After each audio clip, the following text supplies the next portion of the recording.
Indie Mogul.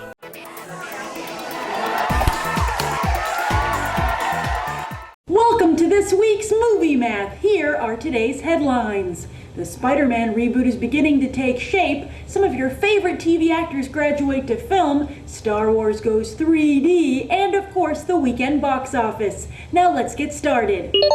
With the Spider-Man reboot set to begin production in December for a summer 2012 release date, casting is heating up.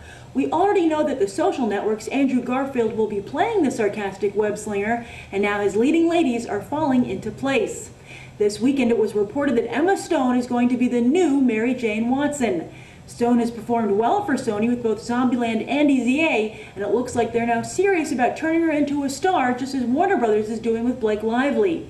As for Gwen Stacy, who also appears in the film, 4 actresses are currently up for the role. Glee's Diana Agron, who also stars in the upcoming I Am Number 4, Alice in Wonderland's Mia Wasikowska, Moon's Dominique McElligott, and newcomer Georgina Haig. Overall, it will be smooth sailing for the ladies, as nobody is going to miss Kirsten Dunst or Bryce Dallas Howard, but Garfield still has to contend with the rather large shadow of Tobey Maguire's Spidey. The reboot is written by James Vanderbilt, who wrote The Losers, Zodiac, and Rundown, and directed by 500 Days of Summer's Mark Webb.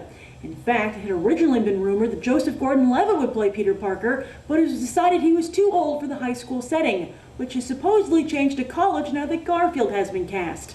Will JGL get a coveted role in Nolan's Batman 3, or is he destined to be the bridesmaid and never the bride?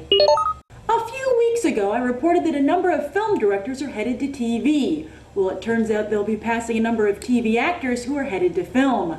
On Lost, Jack and Sawyer always battled it out for leading man status, and it looks like Sawyer has finally won. Josh Holloway will be joining Tom Cruise and Jeremy Renner for Mission Impossible 4. Seems Incredibles director Brad Bird is creating his own A-team for his first live-action movie, as the 3 men will make up the 4th film's Impossible Mission Force. Renner and Holloway also serve as backup and as possible replacements for Tom Cruise, who hasn't exactly been rocking the box office these days. I wonder if Matthew Fox is on the phone right now jockeying for a role in J.J. Abrams' other big franchise. And also heading to the silver screen is Mad Men's Jared Harris in the coveted role of Moriarty in Sherlock Holmes 2. Amazingly, Harris beat out Daniel Day-Lewis, Sean Penn, Javier Bardem, and Gary Oldman for the chance to match wits against Robert Downey Jr.'s Sherlock Holmes. Behold the power of Mad Men. Even though nobody demanded it, Star Wars is going 3D. Starting in 2012, George Lucas will release 3D formats of all 6 Star Wars films in theaters.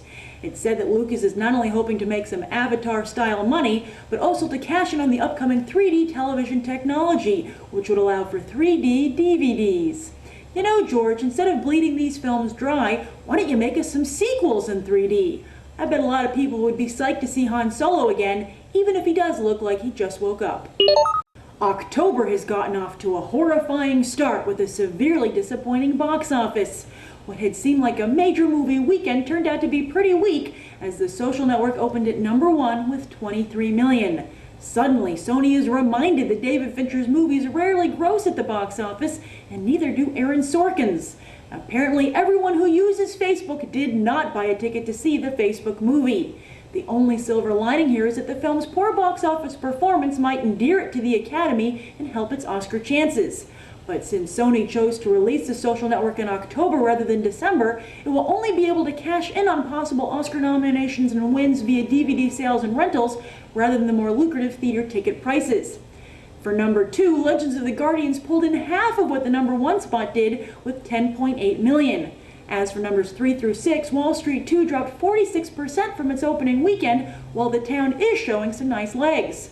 Easy A and You Again both dropped 34%, but Emma Stone got cast in the Spider-Man reboot, while Kristen Bell was just happy she already has 2 more chances to redeem herself, Burlesque and Scream 4, in the can. Then, opening in the number 7 spot was Case 39 with 5.35 million. Considering Renee Zellweger's box office track record, this surprised no one. But what was shocking was the debut of Let Me In at number 8 with 5.3 million. Now, admittedly, that's still better than the 2 million the original Swedish film grossed in total in the United States, but certainly not a jump worth the 20 million budget and additional advertising spent on Let Me In. This is kryptonite for Matt Reeves' chances of directing the new Superman movie. As for Chloe Moritz, she is indeed mimicking her idol Angelina Jolie, but the crappy part of Jolie's career where she was all hype and little box office. Since Moritz is too young to adopt a bunch of kids, I suppose she needs to find a Brad Pitt-esque boyfriend, Stat. Then rounding out the top 10 was Devil and Alpha and Omega. And that's this weekend's box office. As always, thanks for watching.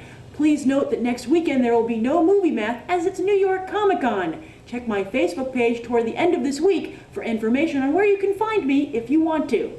I'm Grace Randolph and we just did some movie math.